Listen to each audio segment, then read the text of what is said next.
What if I told you that intelligence has almost nothing to do with getting rich? If being smart made you wealthy, then every finance professor would be a billionaire. But they're not. So, what is the real secret? Warren Buffett, one of the greatest investors of all time, figured it out decades ago. And it has nothing to do with IQ, luck, or even timing the market. He calls it the one trait that separates winners from losers. They did ask that we might start off with talking about sort of what got us here. And it's pretty simple in my case. It's not IQ. I'm sure you'll all be glad to hear that. If you ever wanted to invest like Buffett, but don't know where to start, then this video is for you. In it, we'll break down how Buffett actually thinks about stock. Hint, they're not lottery tickets. The number one reason most investors fail, and the one trait you need to build wealth, no matter what the market is doing. Let's dive in. How does Buffett really think about stocks? What's the difference between how average investors think and how Warren Buffett thinks? Most people see stocks as a number on a screen, something to buy, sell, and trade for quick profits. Buffett, he doesn't even look at stock prices every day because he's not buying stocks, he's buying businesses. Imagine this: you own a local bakery, you sell pastries, manage expenses, and grow your customer base. Would you check how much your bakery is worth every 5 minutes? Of course not. That's insane.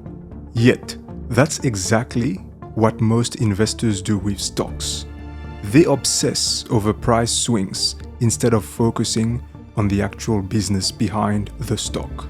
And this one shift in thinking is why Buffett has made billions, while most investors panic sell during every crash.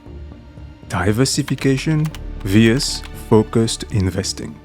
You've probably heard it a million times. Diversify. The more stocks you own, the safer you are, right?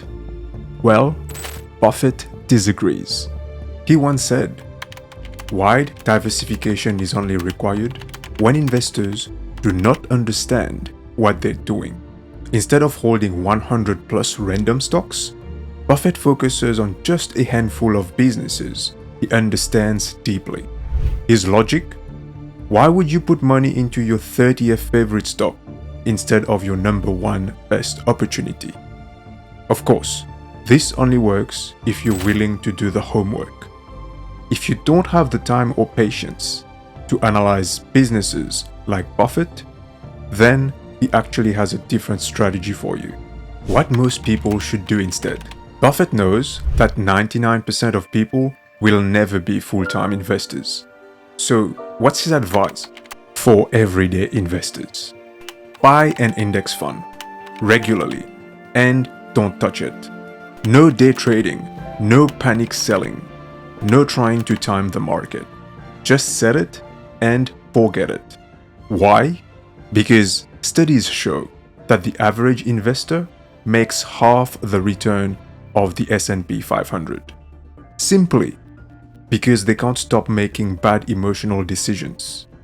Even Buffett himself has told his family to invest in index funds when he's gone. Let's go to number 6. Hi, my name is Timothy Ferris. I am a guest lecturer at Princeton University twice a year. And I'd like to touch on an earlier question about investing with small sums of money.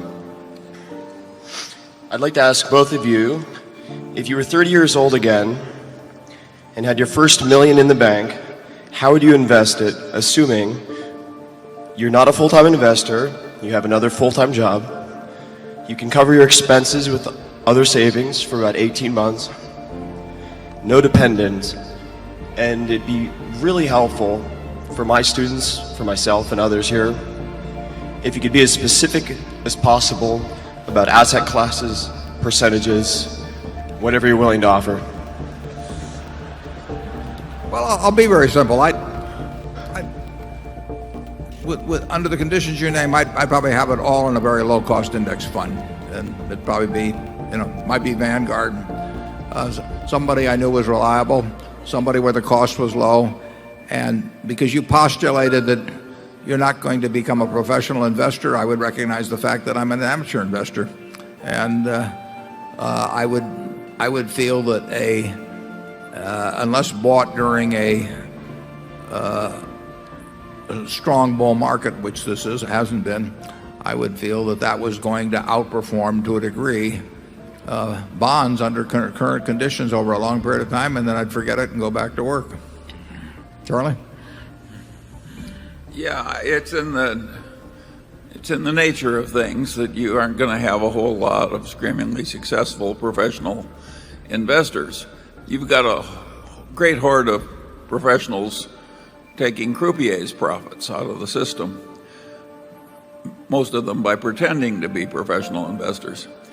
And that is in the nature of things too.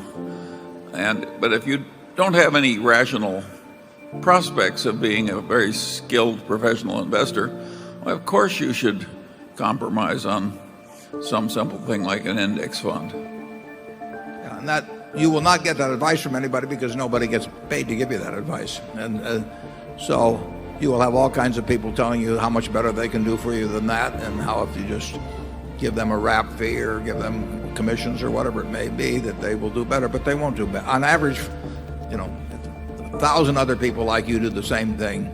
That group of 1,000 will do worse if they listen to the people that make pitches at them. And in the end, why should you expect? I mean, you'll get a perfectly decent return over a 30 or 40-year period by doing what I suggest. And why should you expect more than that when you don't bring anything to the party? The salesman will tell you that you'll get it, but you won't. And that brings us to the one reason most investors fail. Why most investors lose money. If intelligence doesn't make you rich, what actually makes investors fail? It's their emotions.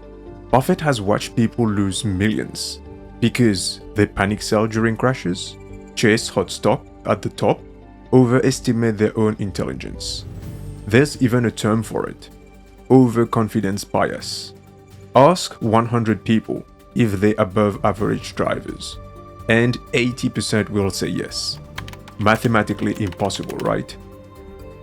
Yet, investors do the exact same thing. They assume they're smarter than the market. They trade too much, react to headlines, and overcomplicate everything. When in reality, Buffett's strategy is dead simple. Buy great businesses. Hold them for decades. Ignore the noise. So, if it's not IQ that makes you rich, what is the one trait Buffett says you need? The one trait that makes you rich? Rationality. That's it. Buffett says the most important quality for an investor is temperament, not intellect.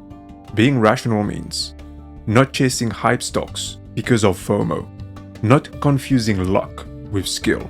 It's staying calm while everyone else loses their minds. Think about it.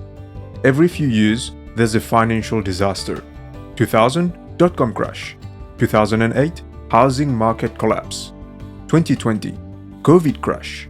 2023, bank failures. Every time, people freak out. Every time, they say, this time is different. And every time, Buffett stays calm and buys.